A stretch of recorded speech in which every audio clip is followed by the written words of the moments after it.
I remember when I was in class 10th, my parents and everyone around me would be telling me that this is the real test in your life, the board exams. If you put in a little extra effort here and do well here, your future will be set. And I would buy it. I mean, I prepared hard for boards. I did fairly well. And right after the boards, it was actually a very great time. I could play games, go outside, hang out with friends. I could do all kind of stuff. And no one would object to that. And that phase lasted around a week, because then I had to prepare for the entrance of Bansal classes quota. And then for the next 2 years, the goal was supposed to be to enter IIT. Then once you get into IIT, the next goal is supposed to be to, do well for the 4 years and get a good placement. Now, when I was in college, I always used to wonder, this is pretty similar to how we as human beings always are trying to build the future. It never gets built. We are always working towards it. And that thought returned to me a couple of months back. And this time, it kept nagging me. So, our lives are centered around jobs, right from our education to the choices of places we live in, to the places we go, to the people we hang out with. It's all centered around jobs. The job we do have come to define who we are. And it's not just for us as individuals, but for countries as well. A country's growth is measured in terms of job growth. The employment rate is an indicator of the amount of innovation happening, the economic health. And I used to wonder that whether that will always be the case. And that is what I'm going to talk about today. But before I go predicting the future, how it will look like, I want to just go through some of the basics. Okay, so what is a job? Well, in the simplest terms, a job is an exchange of some service for money.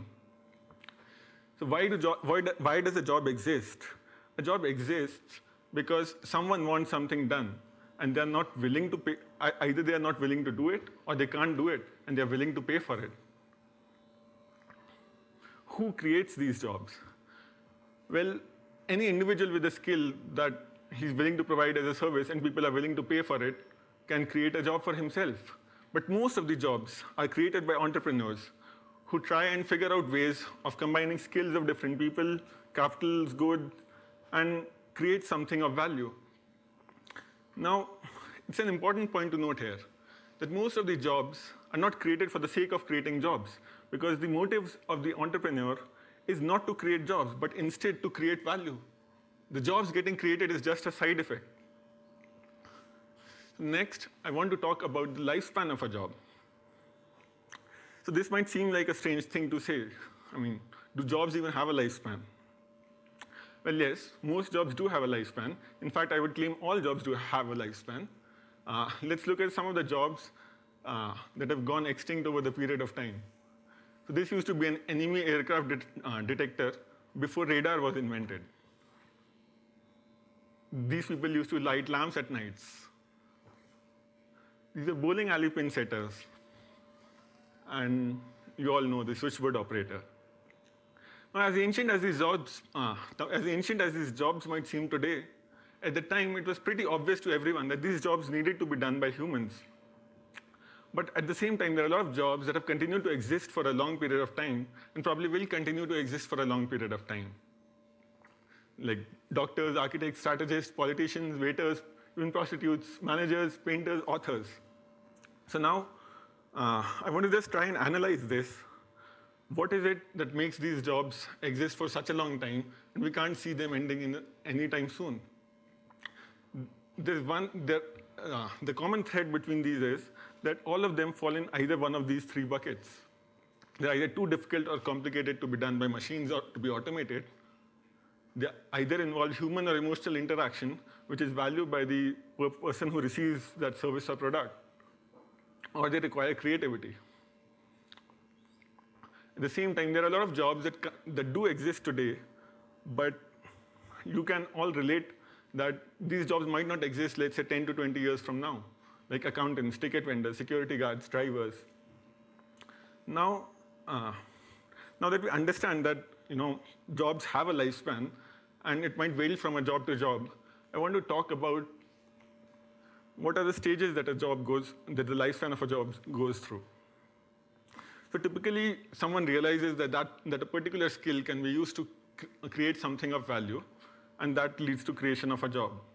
Now, as more and more people around the world realize this, and that they can create value profitably from those skills, the number of people employed in those jobs expands. As the job expands, over time, it becomes more and more standardized. At some point of time, you reach a place where you can measure all the important aspects of a job. That is the first step towards automation. Then people slowly and steadily try to automate those jobs. And after we have figured out how to automate that job, over a period of time, which can vary from job to job, the job finally becomes extinct. So as I showed you some examples here, right? So at that point of time, it seemed important that there have to be switchboard operators. But then we automated that job. So I've been babbling about the lifespan of a job. Now, you must be wondering, what's the relevance? So the relevance is that we are at a point of time where most of the jobs that exist today are nearing the end of their lifespan. Most of them are in the automation phase. And at the same time, all the new jobs that are getting created fall into either of the two categories. Either they have a very shorter lifespan. I mean, these jobs come up, and people start automating them right away, and they probably will become extinct in 10 to 20 years. Or they require a much higher skill set than the jobs that existed before. So now that begs an interesting question. Will we at some point in future reach peak employment, a point where the number of jobs in the world, the total number of jobs, stops growing or even starts declining? So I believe the answer is yes. Now, there are plenty of arguments against it. The most common being that we have gone through such rapid phases of innovation previously in the history as well, and everyone has feared, especially during Industrial Revolution, that machines would take away all the jobs from human beings. But that never happened. So what is going to be different this time? So let's try and analyze what are the qualities of human beings that make them uniquely suitable for the jobs that they do today. So these are some of the qualities that I could think of which make us uniquely suitable for jobs. So IQ. But the machines have already been developed which have IQ of over 100 across different kinds of IQ tests. You can say muscle movement. Amazon warehouses are completely automated and operated only by robots. You can say the ability to hear.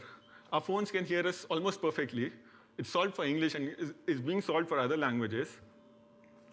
But now people are working on trying to understand the emotions and the tones in the voice.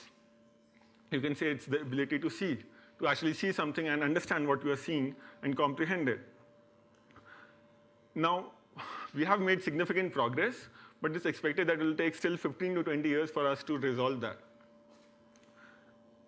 Then there are jobs which involve that emotional quotient or creativity. So there we haven't made any progress. So in effect, all the qualities that make humans uniquely suitable for jobs are on the way to be inculcated in machines as well, except for EQ, creativity, and very high IQ. So these 2 points combined, the fact that all of our qualities are being created in machines and the new jobs that are getting created consequently require much higher skill set.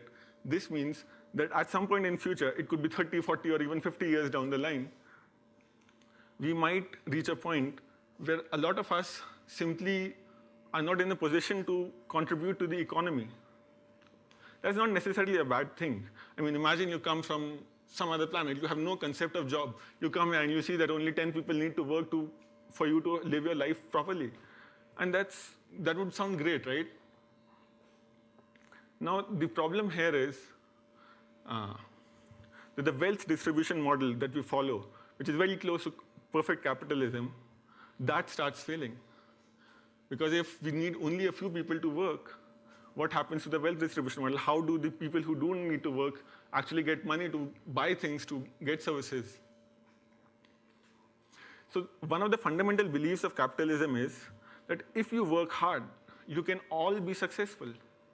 But with machines having all of our qualities now, that belief gets translated into if you work hard and more efficiently than machine, you can be successful. That leaves a whole bunch of population outside of the people who will be able to contribute to economy. So what will that result in? There'll be fewer types of jobs in the sense that the kind of qualities involved will be very less. As I mentioned, it could be EQ, creativity, or higher IQ. Fewer people can get those jobs, but at the same time, those people who can do those jobs are the bottleneck now. Now there'll be significantly high demand for those kind of people, whereas very low demand for other kind of people, which results in a rising income inequality. And it's not something that's going to happen like way far into the future. The signs are already there. So Barack Obama, in one of his recent speeches, mentioned income inequality is the defining challenge of our times. Oxfam, an organization which tries to solve poverty, released a recent report in which it mentions half of the global wealth is held by top 1% of the people. The world's 85 richest people are as wealthy as the poorest 3 billion people. The other aspect of this issue is that jobs give us a sense of purpose and worth. As I mentioned in the first slide, that our lives have come to revolve around jobs. Now, what happens then? I mean, how does the society evolve? So honestly, I don't have any answers. I just wanted to raise some questions and point out a couple of things. So all of us present here, are likely to be on the right side of that income inequality as it rises. So being on the right side, it's important that we are conscious of these things, that the flaw is not really that some people are not contributing. The flaw is actually in the wealth distribution model that we have, that is capitalism, because it was built for an era when everyone contributing, everyone working hard would contribute to the progress of society. But that's no longer the case. So the wealth distribution model that is capitalism, that is flawed, and that is why we are on the right side of it. It's not because we are deserving, because what made us feel deserving was a flawed distribution model. So we should have much more humility, much more empathy, and we should feel responsible to actually figuring out how to solve those problems going forward. That's all I wanted to say. Thank you.